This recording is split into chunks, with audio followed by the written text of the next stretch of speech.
Romanos 15:5 diz assim: o Deus que concede perseverança e ânimo, dê-lhes um espírito de unidade, segundo Cristo Jesus, para que com um só coração, uma só boca, vocês glorifiquem a Deus e Pai de nosso Senhor Jesus Cristo. E aí, dá pra gente glorificar a Deus e Pai do nosso Senhor Jesus Cristo em uma só boca? Você pode dizer glória, você pode dizer aleluia, a gente pode se unir aqui dizendo glória, glória, glória, glória, aleluia, aleluia, aleluia, aleluia. Deus é santo, Deus é bom, Deus é maravilhoso, Deus é santo, Deus é bom, Deus é maravilhoso, Deus é santo, Deus é bom, Deus é maravilhoso, aleluia. Que a gente se una cada vez mais nesse coro magnífico de engrandecer o nosso Deus. E isso começa entendendo o que é o culto, o que estamos fazendo aqui. Fazemos também a campanha, também. Mas mais importante do que estar aqui por causa de uma campanha, é estar aqui por causa dele. É porque temos um compromisso com Deus. É porque a presença dele, nós precisamos da presença de Deus. É porque nós dependemos de Deus e ele merece ser adorado, amém ou não amém? Então, se a gente não colocar os reais valores do que fazemos e o porquê fazemos, irmãos, nós vamos viver uma vida de pouco ânimo. E muitas vezes vamos nos desanimar ao longo da jornada. Porque a jornada é longa, e ela é exaustiva, e ela é cansativa. Nós vivemos em guerra constante, queridos. Tem campanha que a gente está dando glória a Deus, tem campanha que a gente está dizendo misericórdia, Senhor. Tem campanha que a gente está dizendo Deus é maravilhoso, tem campanha que a gente está dizendo se me socorre, Senhor. Tem campanha que a gente está dizendo eu tenho um testemunho, tem campanha que a gente está dizendo alguém ore por mim, me ajude em oração. E se a gente não fosse animando em Deus, não tem jeito.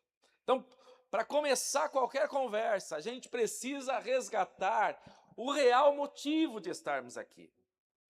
A campanha é um detalhe, queridos, mas mais importante do que a campanha, prestar o nosso culto de fato e de verdade a Deus. Deus procura verdadeiros adoradores. Sabe por que ele procura verdadeiros adoradores? Porque infelizmente existem os falsos adoradores. Se ele procura verdadeiros, existem os falsos. E eu gostaria de categorizar uma classe e dizer aquela classe é uma classe de falsos adoradores. Mas o perigo real é que nós às vezes somos verdadeiros e às vezes não somos verdadeiros. Tem dia que a gente está adorando de fato e tem dia que a gente apenas está. E a adoração muitas vezes não vem da maneira que deveria sair. Então nós precisamos colocar um guarda, queridos, no nosso coração, na nossa mente. E toda vez que estivermos aqui, nos chamar realmente à sala do trono, aos pés do Cordeiro, estar na frente dele, e ser ele a nossa motivação, e ser ele o nosso motivo. Se assim for, então todos os demais benefícios que ele derrama sobre nós, receba em nome de Jesus, seja abençoado em nome de Jesus, e você está transbordando já em nome de Jesus. A gente vai perdendo às vezes o real motivo. E de repente parece, irmãos, que a gente está indo para um local difícil, para um momento difícil, e a gente já está aprendendo a ir para o local para colocar nota nas coisas. Aí, hoje foi bom, hoje não foi tão bom, hoje foi mais ou menos. Nós somos cristãos já há bastante tempo, eu acredito que a maioria de nós que estamos aqui, para saber que não se trata disso. Se trata de cultuar, e culto, ninguém vem aqui para dar nota de nada. A gente vem aqui para dar 10 para ele, 10 para ele, 10 para ele, 10 para ele, e para ele, para ele, para ele, para ele, aleluia. Se assim for, cada vez mais, os nossos momentos serão renovadores. Serão de entrarmos aqui muitas vezes assim, dizendo, me socorre, mas sair daqui dizendo assim, eu senti o abraço, e eu estou protegido, e eu estou socorrido, e eu estou animado, e eu estou renovado, aleluia. Na presença dele, alguma coisa sempre acontece. Na presença dele, alguma coisa sempre acontece. Diga para quem está perto de você, na presença dele, alguma coisa sempre acontece. Sempre, sempre, irmãos. É impossível não acontecer algo na presença de Deus. É impossível não acontecer algo na presença de Deus. Dele flui virtude, flui graça, flui poder, flui a paz, flui o amor, dele flui todos os atributos de Deus.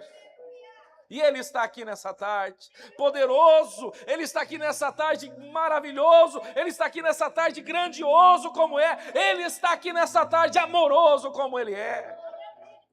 Por isso você pode sair daqui abrindo a tua boca e dizendo, esse culto valeu, e valeu mais do que tudo, por causa dele, aleluia.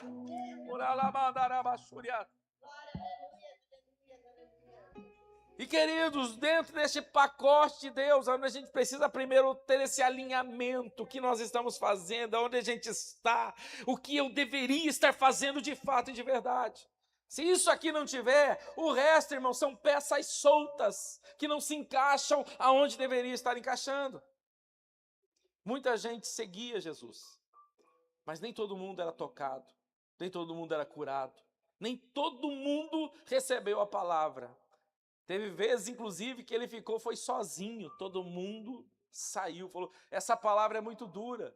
Inclusive ele disse, vocês não me seguem por causa da palavra que eu vos digo.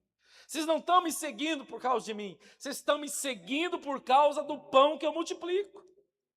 E nós precisamos tomar cuidado, às vezes quando nós estamos indo para um ambiente onde a gente fica colocando nota nas coisas, dizendo isso foi bom, isso foi ruim, irmãos, isso são seguidores pelo pão, seguidores pelo milagre. E pão e multiplicação de pão e milagre é bom, é maravilhoso, mas melhor do que tudo, infinitamente melhor, é o próprio Deus, é a presença dEle. O que Ele faz para nos abençoar é para que a gente conheça Ele. É para a gente conhecer Ele. O milagre é um detalhe, não pode ser que tem milagres, olha, tem milhões de milagres que acontecem na nossa vida que a gente nem reconhece e nem conhece ainda. E no céu a gente vai saber o tanto que Deus fez de livramento, de milagre, de bênção, que a gente nem fez a conta ainda, que foi a mão dEle que trouxe até nós. De vez em quando a gente vê um ou outro. De vez em quando a gente vê um milagre, o outro, daí a gente levanta a mão e chora e fica feliz, esse Deus é bom, mas 24 horas o nosso Deus está em ação. E a hora que a gente vai indo para esse lugar, então eu tô reforçando essa questão, porque é aqui que começa tudo, irmãos. A gente precisa estar aqui para cultuar a Deus. Fale para quem está ao seu lado, nós precisamos estar aqui para cultuar a Deus. Diga para quem está ao seu lado. Para cultuar. Nós precisamos estar aqui para cultuar a Deus. E eu diria, essa é a maior tarefa que a gente tem para o resto da vida.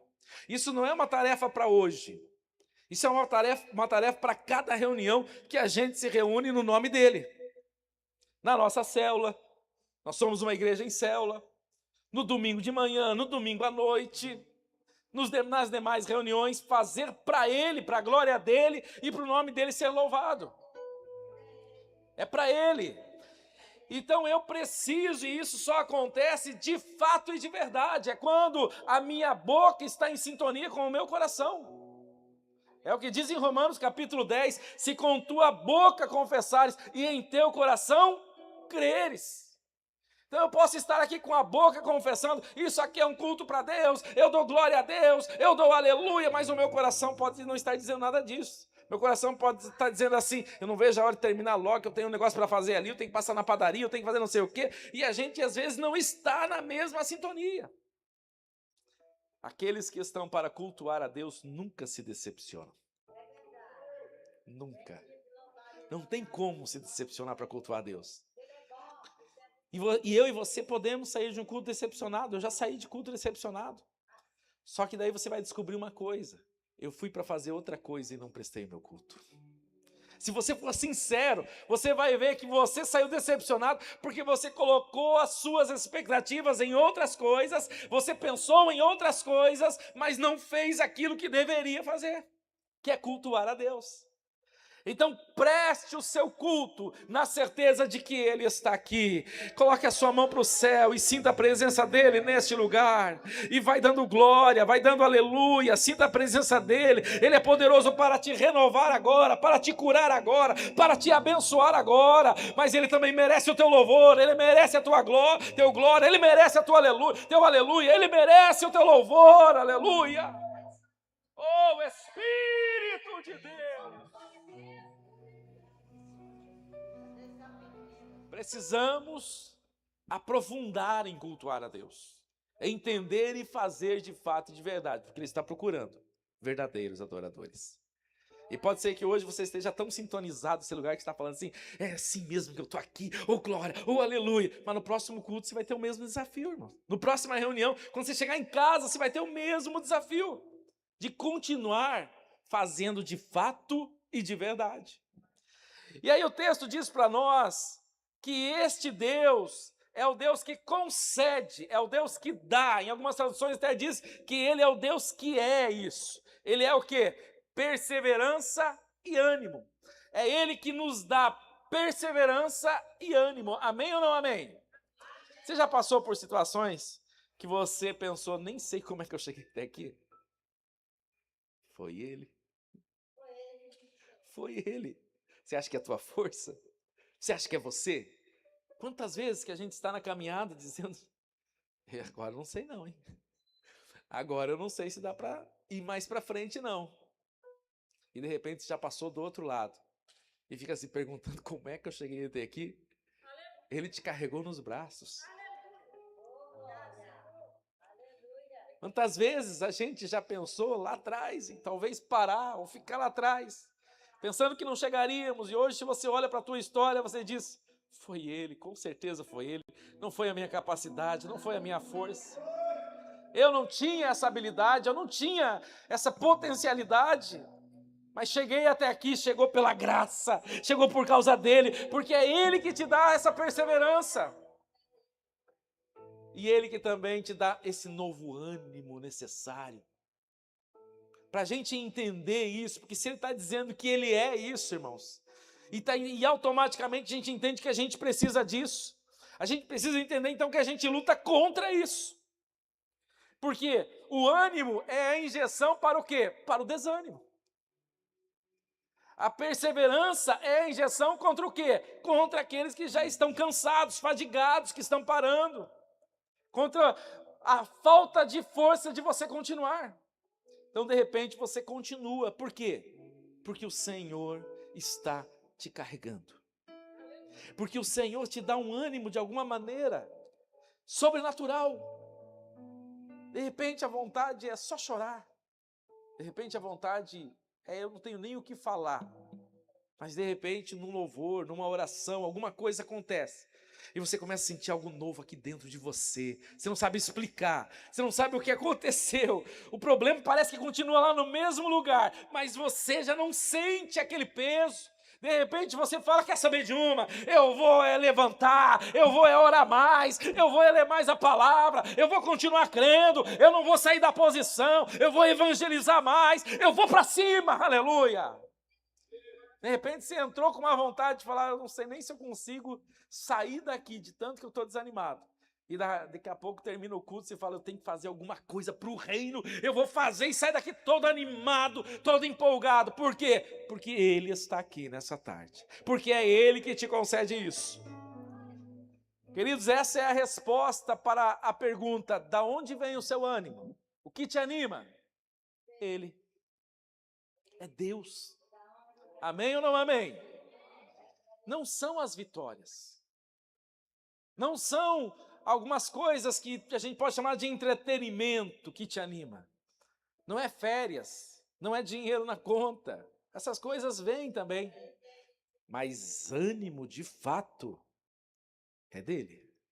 Vem de Deus. É ou não é? Até porque tem gente que tem todas as outras coisas, e está bem desanimado por aí. Tem gente até desanimada da vida, achando que a vida não tem sentido. E a verdade é que ele está fora do sentido, porque o sentido é Deus. Ligados em Deus, nós estamos o quê? Animados, com propósito de vida. Passamos sim por momentos de desânimos, mas não ficamos lá. E aí, queridos, pensando nesse contexto maravilhoso, a gente poderia ficar aqui um tempo conversando sobre perseverança, sobre ânimo.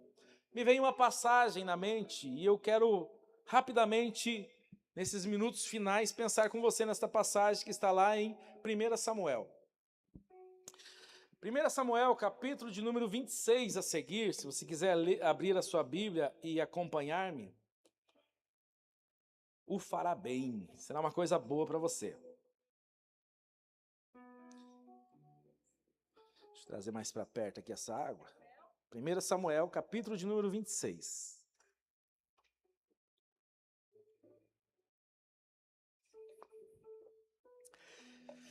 Queridos, mais ou menos, há 15 anos atrás dessa passagem bíblica, um menino recebe uma profecia, recebe uma confirmação de Deus, dizendo que ele era o próximo rei de Israel. Essa profecia, irmãos, foi a melhor e a pior coisa que ele recebeu na vida. Porque agora esse homem está quase, mais ou menos 15 anos, fugindo simplesmente do rei e seus exércitos. Nesse episódio, tem 3.000 homens junto com o rei, procurando este homem para matá-lo. Quem é esse homem? Davi. O homem que quer matar essa rua. Mas quem é que está fugindo? Davi. Esse homem, que é um menino, uns 15 anos, talvez aqui tenha uns 30 e alguma coisa, recebeu uma palavra de Deus, mas o que esse menino faz, e agora a gente pode chamar de um homem, né? Talvez uns 30 e tantos anos, é fugir.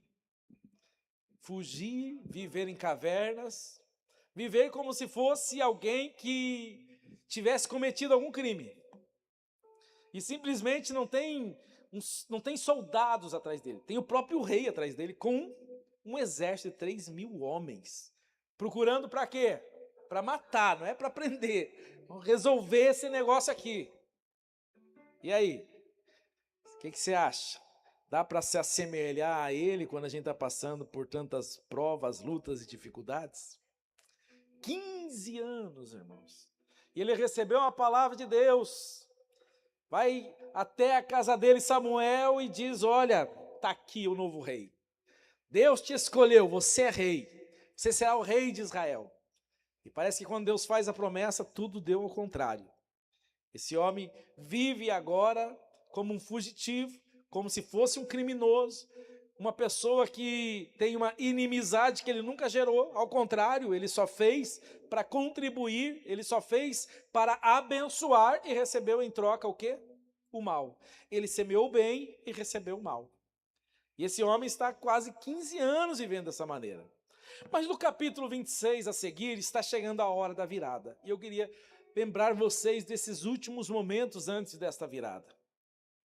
No capítulo 26, queridos, nós temos aqui quando Davi vai, quando Saul vai até Davi pela última vez, e ele está ali no outeiro de Áquila. E quando ele está ali dormindo, Davi, junto com Abner, vai até lá e pega a sua lança e pega o seu jarro de água. Depois vai do outro lado, numa certa distância, grita para o rei, chamando Saul e dizendo, o que eu fiz para que você venha até mim? Eu não te fiz nada. E depois diz, olha aí os teus soldados aí, eles não guardaram o rei o suficiente, está aqui a sua lança, está aqui a sua jarra.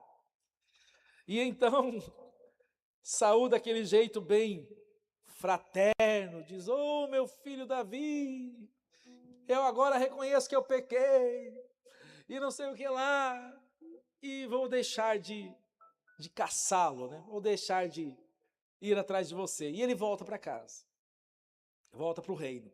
E Davi volta para a sua vida. Capítulo de número 26, o resumo é esse. Capítulo de número 27, Davi fala, olha, não está dando mais. Não tem mais jeito. Saul vai acabar me matando. Saul vai acabar me pegando, eu vou ter que dar um jeito, eu vou ter que sair dessa terra. E ele vai para a terra dos filisteus. Vai para a terra dos filisteus e ele vai junto a Aquis. E então Aquis lhe dá uma terra chamada Ziclac. Diz, olha, habita nessa terra. Olha aonde chega aquele que foi ungido para ser rei. Aquele que recebeu a profecia para ser o próximo rei de Israel. E hoje, com a dimensão que nós temos de Davi, quem é Davi no centro da história? No entanto, olha onde Davi está nesse momento, no capítulo de número 27. Davi está indo para a terra dos inimigos de Israel buscar refúgio. Davi está indo para uma nação idólatra que Deus tinha uma guerra contra aquela nação, para quê? Para salvar a sua vida. E Davi habita lá por 1 ano e 4 meses, ou seja, 16 meses habitando lá nessa terra. Mas está chegando o fim da prova. Está chegando o fim, mas praticamente é como se fosse esse ato de Davi, é como se fosse Davi dizendo assim, transbordou. A água bateu acima, já não aguento mais. Não dá para viver mais em Israel.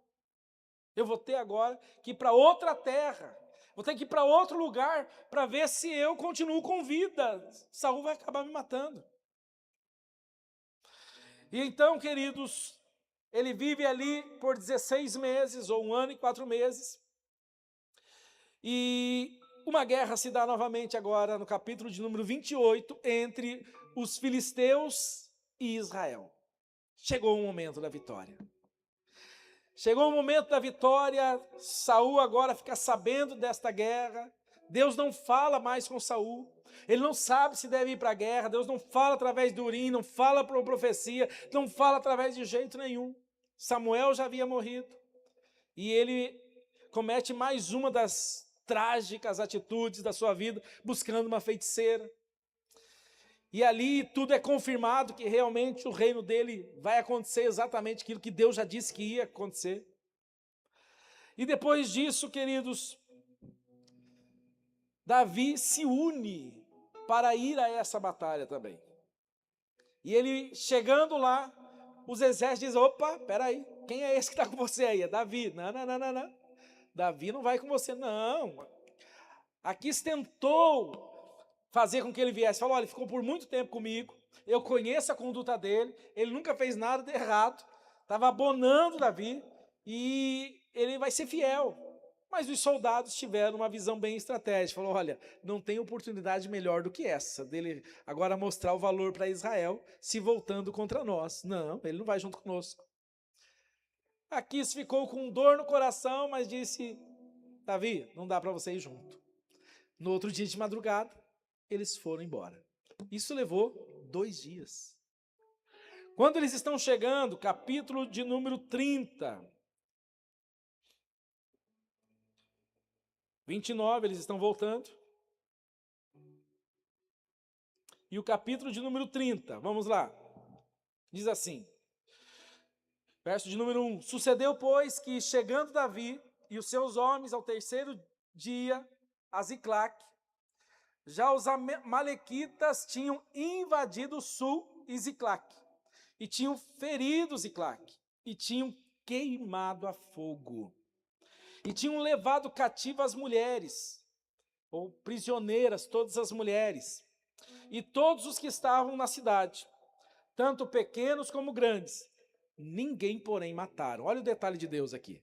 Não mataram ninguém. Levaram todos cativos, mas não mataram ninguém. Tão somente os levaram consigo e foram o seu caminho. Davi e os seus homens chegaram à cidade. E agora começa. A cidade estava queimada a fogo. E as suas mulheres, seus filhos, suas filhas tinham sido levadas cativas. Então Davi e o povo que se achava com ele gritaram, ergueram a voz, alçaram a voz e choraram. Mas olha o que o texto diz, eles não só choraram, choraram até que não houvesse neles força mais. Olha, irmão, já passei por situações de choro na minha vida, mas esse nível é um nível que eu acho que eu não conheço. Chorar ao ponto de nem ter forças mais. Também as mulheres de Davi foram levadas, Ainoã e Abigail. Davi se angustiou, porque o povo falava em apedrejá-lo. Porque a alma de todo o povo, não é de um e nem de outro, a alma de todo o povo estava amargurada. Cada um por causa dos seus filhos e das suas filhas. Todavia, o povo estava como? Angustiado. Todavia, Davi, com todo esse cenário, o povo querendo apedrejá-lo, perdendo tudo que perdeu, todavia, Davi estava como? Se fortaleceu no Senhor. Aleluia, aleluia, aleluia, aleluia. Se Davi sabia o endereço, passou por isso e nos mostrou o caminho, irmãos, isso aqui não é mais apenas uma teoria, isso aqui é uma prova empírica de que o nosso endereço de fortalecimento é onde Davi foi, é no Senhor. Davi não estava aqui, queridos, ignorando o que havia acontecido. Ele sabia bem o que havia acontecido. Mas ele sabia onde ele poderia achar forças no momento onde não há razão. Não há como, da onde tirar força.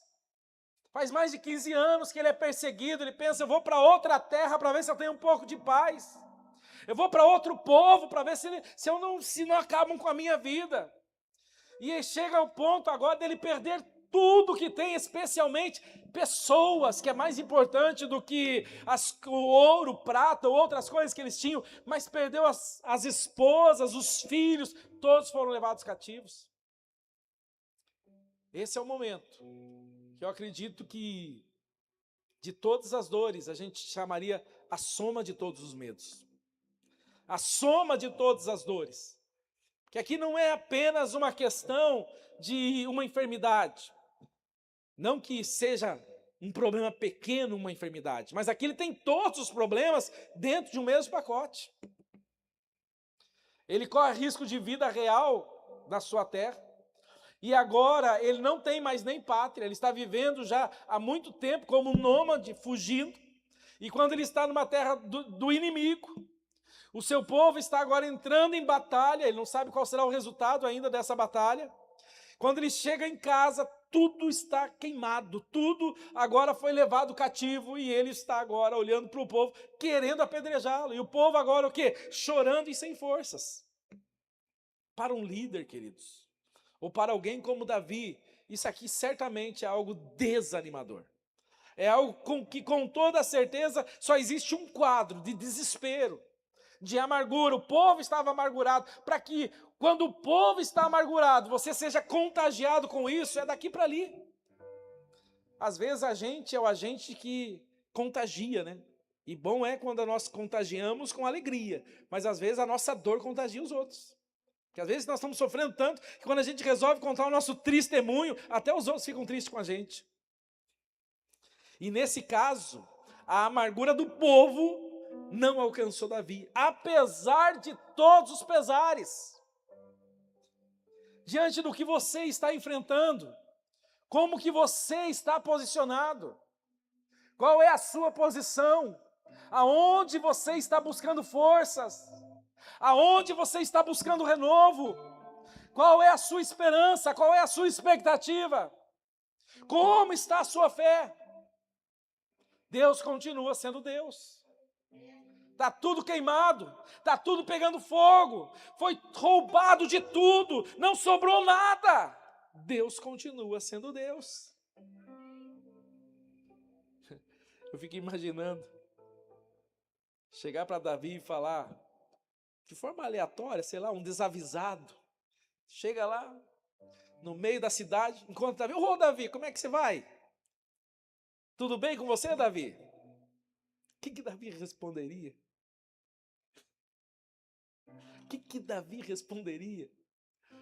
O texto não nos dá essa margem, mas provavelmente ele diria, em Deus eu estou bem, porque eu sei em quem tenho crido.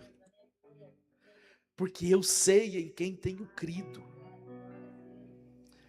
Mas vai tudo bem com a tua esposa? Então, as duas foram levadas cativas. E os teus bens foram todos roubados e queimados. E você vai morar onde? Nem sei onde é que eu vou dormir hoje. E como é que você está, Davi? Fortalecido no Senhor. Fortalecido no Senhor. Este lugar existe, queridos. Isso aqui não é uma historinha. Isso aqui é uma realidade. Isso aqui é Deus deixando assim, dizendo, é possível, apesar da tragédia, apesar do caos, apesar da dor, apesar de toda a frustração que você possa estar vivendo, é possível viver fortalecido no Senhor, aleluia. E se você duvida disso, entra num hospital. Muitas vezes você vai lá para dar força para alguém e sai de lá fortalecido. Se duvidar, é a pessoa que ora por você. Falando, não, Deus está no controle, eu sei em quem tenho crido. Ainda mais se você pegar lá o quarto de um crente, sai de lá evangelizado ainda. Conheço relatos de pessoas que foram lá para animar, saíram de lá animados. Foram para lá pensando, como é que eu faço? Tem um colega, já contei isso há alguns anos atrás, aqui inclusive. Aqui que eu digo lá, né? Então aqui nessa igreja, eu acho que eu não contei ainda. E o pastor Marcelo estava com a sua mãe com câncer, tinha acabado de aceitar Jesus, mas ela vivia um momento assim muito bom, mas o câncer era terminal, já não tinha mais jeito, estava nas últimas, e ele estava enrolando para visitar ela no hospital, porque ele não sabia o que falar para ela, não sabia o que falar e nem como falar para ela. Tinha acabado de aceitar Jesus, estavam orando pela cura, mas o diagnóstico é que ela tinha poucas horas de vida, poucos momentos de vida. Mas ele foi até o hospital, depois de muito relutar ele foi. Aí eu perguntei para ele, como é que foi? Eu saí de lá renovado. Eu fui lá para dar uma palavra de ânimo para ela, foi ela que me animou, foi ela que disse, meu filho, não se preocupe, eu aceitei a Jesus, eu estou voltando para casa, eu estou indo para o céu, não se preocupa comigo, porque agora eu tenho Jesus, aleluia! Queridos, o nosso local continua sendo o mesmo. Nós não nos fortalecemos porque existe uma previsão boa por aí. Nós não andamos atrás da previsão do tempo. De que alguém diga, olha, pode ser que hoje o sol da justiça, pode ser que hoje, não. Nós estamos fortalecidos porque Deus é real. Porque Deus está vivo. Porque Deus é Deus. Porque não existe outro Deus, e porque a nossa fé está nele, amém ou não amém? Diga, eu sou fortalecido no Senhor, a minha força vem do Senhor, a minha esperança está no Senhor, a minha fé está no Senhor, aleluia. Nós não andamos por vista, nós não andamos por planilhas, nós andamos por aquele que é, aquele que vive eternamente, aleluia. Ele é fiel. Davi sabia disso. Davi não tem nada para colocar um pouco de esperança, mas ele tem tudo. E tudo é Deus. Enquanto o cenário é catástrofe geral, Davi estava conectado e se fortalecendo no Senhor. Aleluia. Que coisa maravilhosa, queridos. Às vezes para a gente é difícil sair daqui carregado, com as forças. Um ambiente com esse, tem ar-condicionado, tem louvor, tem isso, tem aquilo, gente orando, unção e óleo e palavra, isso e aquilo. E a gente sai assim, oh Jesus, o que aconteceu que eu não consegui conectar hoje, não consegui recarregar a bateria, foi bom, mas dava para ser melhor. E aí Davi mostra para nós que, ainda que não tenha nenhum interruptor na parede, nós não precisamos, porque estamos conectados a Ele. E diante de tudo isso é possível.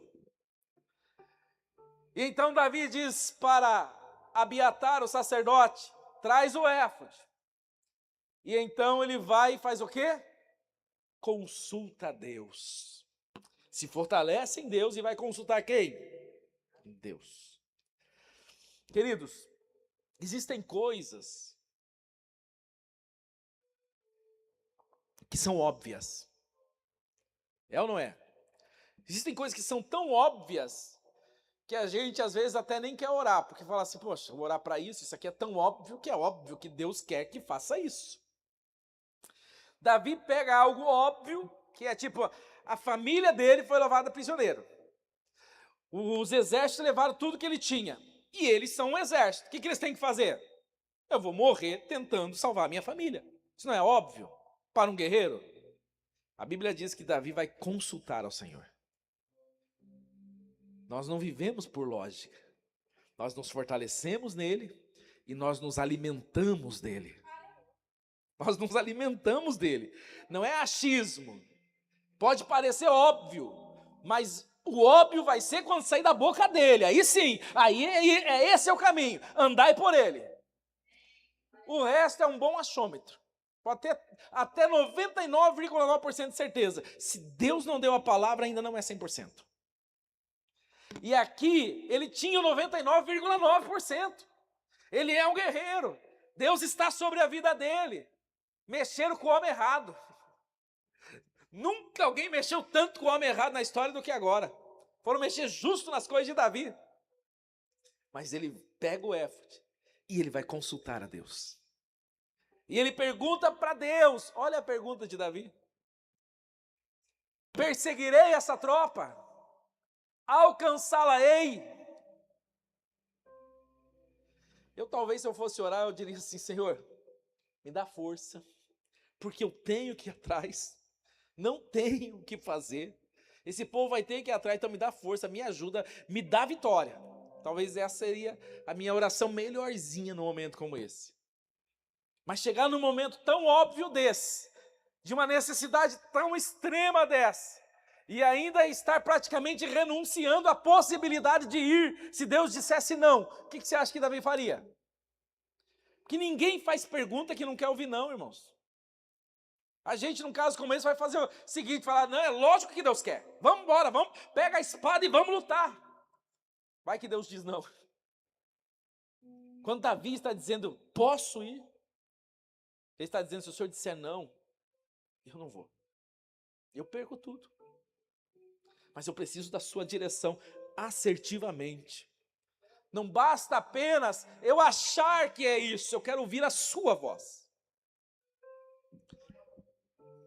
E eu posso ir, não significa que você vai alcançar. Significa que você pode fazer alguma coisa. Mas ainda, Davi vai além, e eu vou alcançar. E o Senhor responde, persegue-a, porque de certo você a alcançará e tu a libertarás. Aleluia. Queridos, o que eu acho assim extraordinário aqui, é que eu não consigo olhar para essa linha e ler ela sem um pai olhando com felicidade para um filho, dizendo, você tirou 10, rapaz. Você tirou 10. Numa situação como essa, você vem perguntar para mim, é lógico que você vai vencer, rapaz. É lógico que você vai alcançar. Tipo assim, você já sabia que isso ia acontecer e ainda vem até mim. É aquele filho que gosta de realmente ter a validação do pai, que busca nesse pai a certeza para aquilo que está fazendo. E que pai que não fica feliz com isso? Você vai, de certo, realmente você vai alcançar. Vai dar certo esse projeto. E você vai libertá-los. E Davi foi. Caminhando para o final, queridos, acontecem algumas coisas interessantes.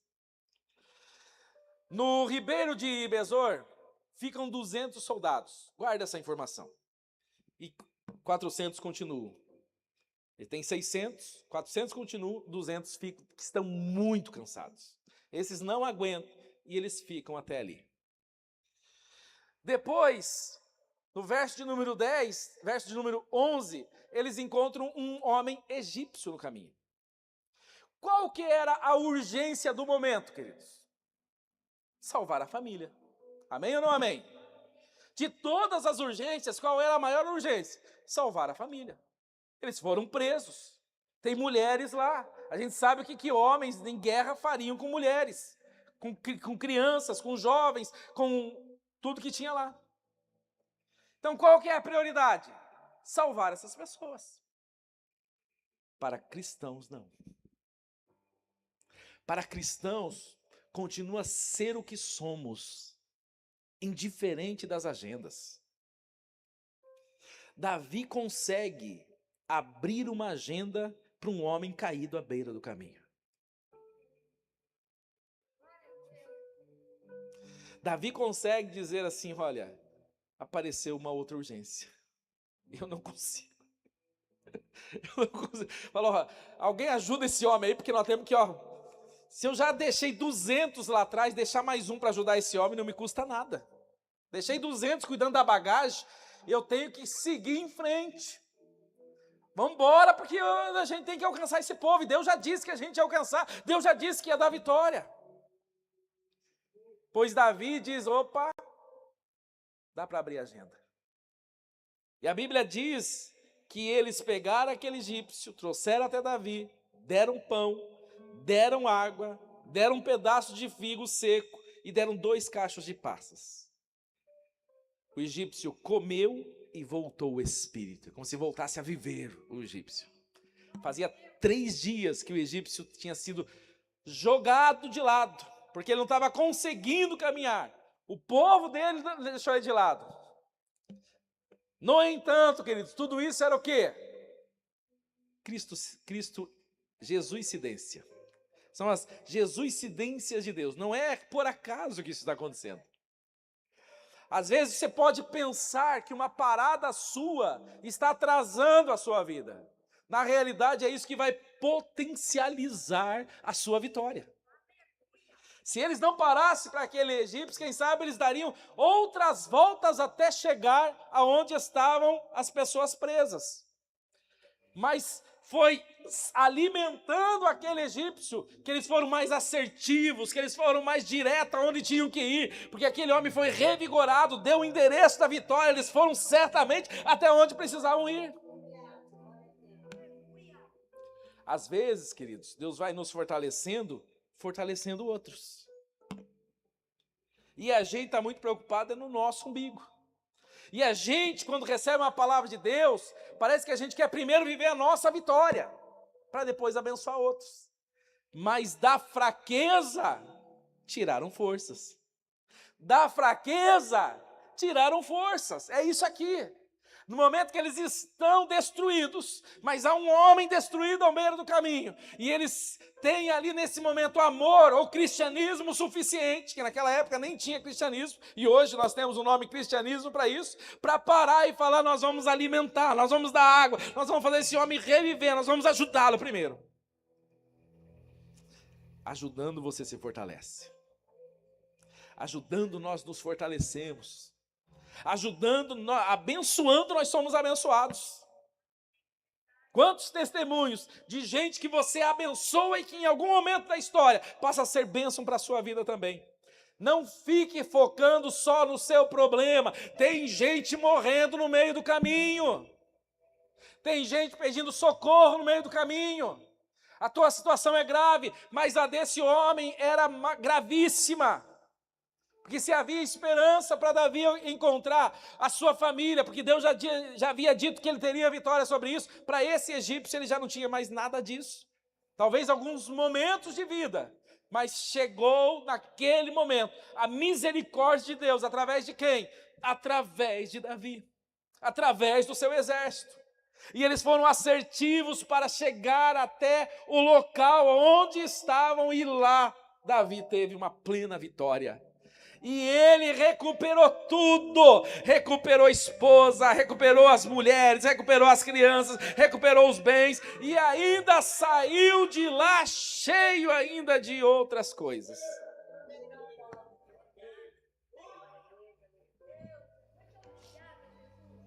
Queridos, o texto ainda diz para nós, no verso de número 13, que o egípcio falando diz: o meu senhor me deixou aqui, porque eu adoeci há 3 dias. Olha a diferença, queridos, do exército de Davi para um exército que é o mundo. A gente pode comparar ao mundo. O mundo só suga de nós. E quando a gente não presta mais para aquilo que é conveniente, joga no meio do caminho para morrer. Ao contrário do evangelho, pega a gente não valendo nada no meio do caminho e nos faz uma nova criatura e coloca um novo espírito e nos dá um novo corpo e nos dá uma nova vida e nos dá uma identidade, e então nós recebemos vida e saúde dele, aleluia, e vida eterna em Cristo. É o oposto. Fortalecendo, nós somos fortalecidos. Então, quer ser animado? Anime também alguém. Tem alguém bem mais desanimado que você. Você está na UTI. Tem gente já quase sendo desligado os monitores, os negocinhos lá da UTI. A máquina, as máquinas, né? E aqui é isso que está acontecendo. Verso de número 15. Não, vamos para frente para a gente finalizar. Pode se colocar de pé?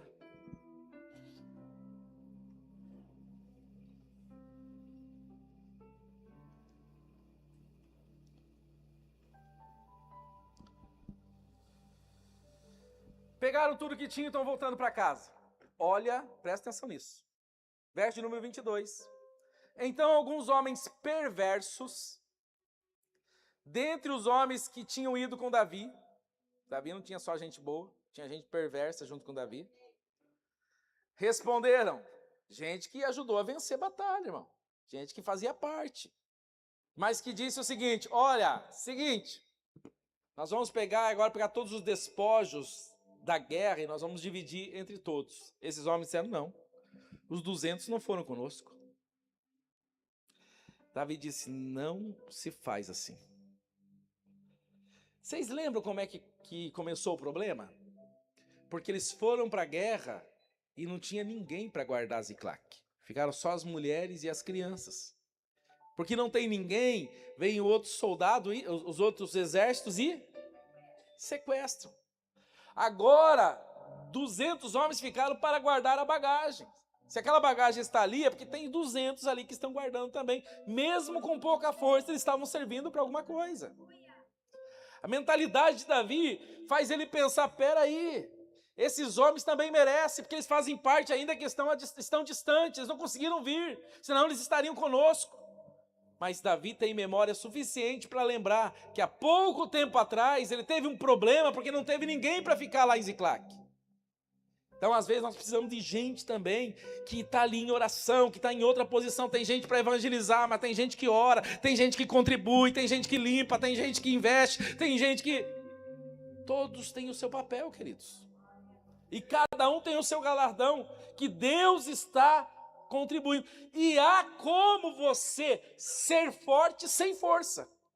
Porque esses homens estão sem forças, cuidando da bagagem. Eles não foram renovados. Eles não tinham força para continuar, mas tinham força para cuidar da bagagem. Para alguma coisa ainda você tem força. E vai ser recompensado por isso. Glória a Deus por isso. Depois disso, queridos, verso de número 26. Davi envia os despojos aos anciãos de Judá, aos seus amigos, dizendo: eis aí para vós uma bênção do despojo dos inimigos do Senhor. E ele mandou para todo mundo. Sabe aquele cara que não tinha lugar na sua terra e teve que morar em outra terra? É o cara que agora, quando vence e recebe, e quem sabe ele tem ouro, geralmente tinha ouro, tinha prata, manda para esse povo que estava tentando matá-lo. Ei, hã? E aí? Isso é ser forte, irmão. É ou não é? Porque a gente tinha que fazer uma pergunta para nós aqui nessa tarde. O que é estar fortalecido no Senhor? Ah, é porque eu estou aqui dando glória a Deus, aleluia? É porque você está vivendo o evangelho, irmão. Ser forte é quem olha alguém, por mais que a sua situação é difícil, você consegue enxergar um egípcio caído ao caminho e dizer a dele está pior, eu vou ajudar ele. É alguém que valoriza aquele que ficou parado lá segurando a bagagem, porque vê o valor dele. Mas é alguém que também que quando recebe, ele não está pensando no seu reino e nem em si, mas ele tem condições de perdoar ao ponto de até recompensar quem nunca mandou nada para ele. Porque no mundo que a gente vive, no máximo a gente vai fazer para quem? Para quem deu algo para a gente. Quem sabe, vou mandar lá para aquelas pessoas que me ajudaram, gente que me acolheu, gente que me guardou, gente que mandou um mantimento, gente que investiu no meu ministério. Davi não tinha isso. Que ele tinha perseguidores e gente que dizia, vamos ver se esse homem vai aguentar. Saul vai acabar matando esse homem. Inclusive teve gente, muitas vezes, que dizia, olha, não tenho nada com a casa de Davi. Até que ele foi entronizado. Aí mudou. Mas mesmo assim, Davi continua sendo forte o suficiente para ajudar, para abençoar e para também estar entregando ou abençoando pessoas que a gente poderia chamar de seus inimigos reais. Não é inimigo de internet, não, que vai lá e coloca um textozinho qualquer. Não, é inimigo que está querendo, não vê a hora de ver ele capotar para dizer eu falei. Ó, gente que quer fazer só isso aqui, ó. É esse tipo de gente que ele pega agora. Rapaz, tem bastante ouro aqui, bastante prata, tem boi, tem um monte de coisa. Quer saber de uma? Manda lá para aqueles líderes lá. Como que você reconhece liderança em gente que quer te matar, em gente que não te ajuda, em gente que nunca usou a autoridade que tem para investir em você ou para te ajudar? É porque a minha força vem do Senhor. Isso aqui é você dizer na prática. Não são as circunstâncias, não são as pessoas, o que eu vivo e o que eu sou por causa do Senhor, aleluia. Por isso que eu abençoo quem não merece, por isso que eu ajudo quem está caído, por isso que eu estou aqui para continuar sendo o que sou. E vou continuar frutificando, mesmo em Ziclac, porque a minha força vem do Senhor. Venha para frente, queridos, vamos orar.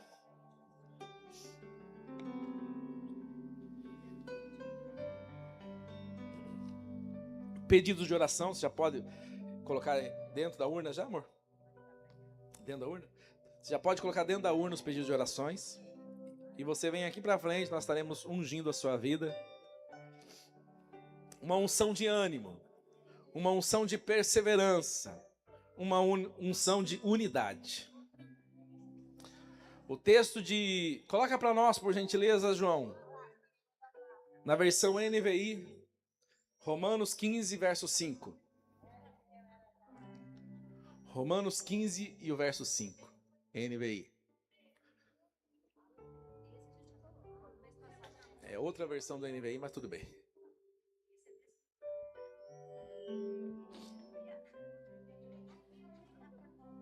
Nessa tradução da NVI, vê se você encontra aí a versão que diz de ânimo, perseverança e ânimo no começo, João. Se você encontrar, você coloca ela também.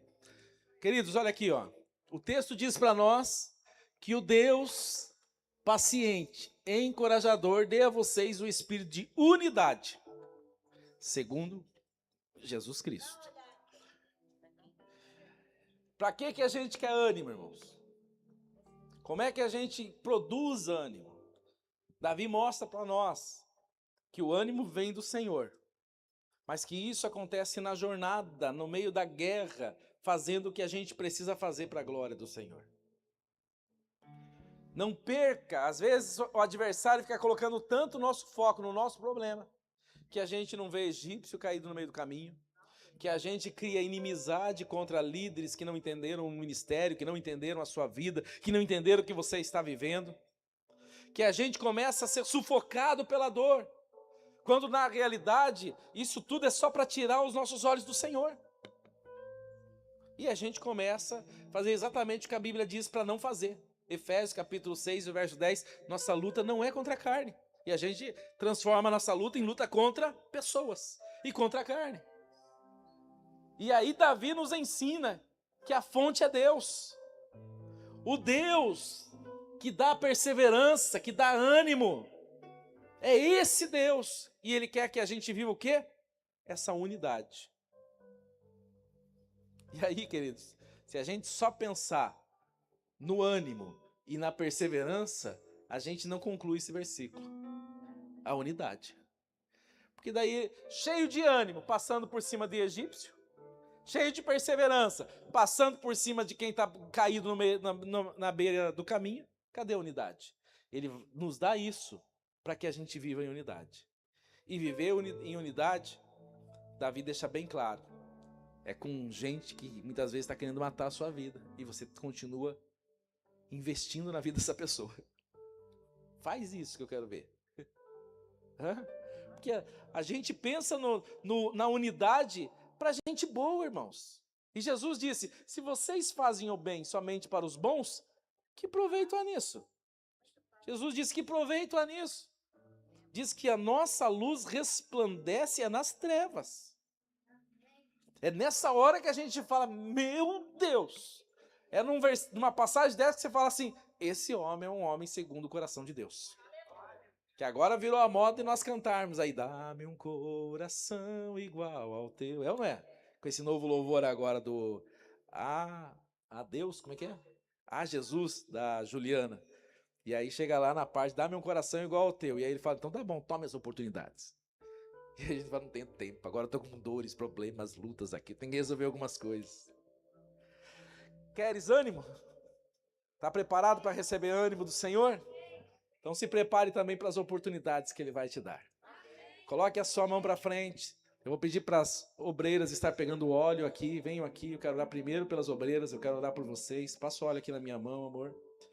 E logo a seguir, elas estarão também agora orando por vocês.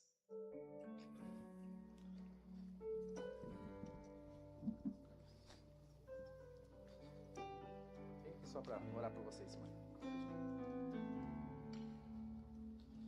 Pai, que esta unção, Senhor, agora que o ânimo do Senhor esteja sobre a vida das tuas filhas. Derrama sobre elas e usa agora a vida delas, Pai, para transbordar sobre cada um que está aqui. E que a gente seja, Senhor, aquilo que a tua palavra está ministrando para nós nessa tarde, Pai, para ser bênção e para abençoar outras pessoas. Em nome de Jesus.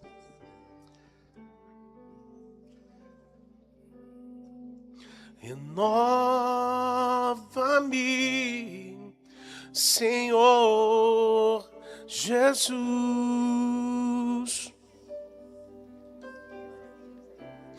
Já não quero ser igual. Renova-me, Senhor Jesus.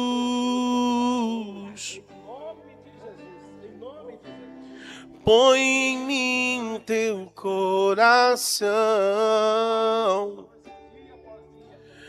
porque tudo que há dentro de mim necessita ser mudado, Senhor, porque tudo que há dentro do meu coração necessita mais de ti. Senhor, neste momento nós concordamos com esta palavra e nós estamos aqui sobre esta campanha, Pai, abençoando com o ânimo que vem do Senhor sobre a nossa vida. Não estamos falando do ânimo das coisas, não são dos resultados resultados, não são das circunstâncias, mas aquilo que é incondicional, o que vem do Senhor, Pai. Por isso, Senhor, que o Senhor esteja derramando perseverança neste lugar, que o Senhor esteja derramando ânimo neste lugar, e que as oportunidades que o Senhor está gerando, Pai, elas sejam por nós abraçadas, vividas, e que glorifiquem o Teu nome, Pai, em nome de Jesus, a despeito das lutas, a despeito das guerras, a despeito dos embates, Pai, nós aqui, Senhor, estamos declarando a verdade do nosso coração, que é: a nossa força vem do Senhor, é o Senhor que nos fortalece, é o Senhor que nos revigora, é o Senhor que nos renova, é o Senhor que nos abençoa, é o Senhor que nos guarda, é a sua presença conosco, Pai, que nos anima dia após dia, Pai. Enche a nossa vida e nos faz, Senhor, também ser o que glorifica o Teu nome, ser o que exalta o Teu nome, ser aquilo que toca outras pessoas para a glória do Teu nome. É o que pedimos e agradecemos, em nome de Jesus. Porque tudo que há dentro de mim necessita ser mudado, Senhor. Porque tudo que há dentro do meu coração necessita mais de ti. Que o grande amor de Deus, a graça de nosso Senhor e Salvador Jesus Cristo e as consolações do Espírito Santo reinem e habitem em cada coração. Quem concorda e acredita diz? Antes de você cumprimentar o seu irmão, lembre-se que nós estamos chegando no reencontro. Você que ainda não se inscreveu, corre lá, que eu acho que ainda tem vaga ainda. É um tempo também desse renovo espiritual, de buscar mais.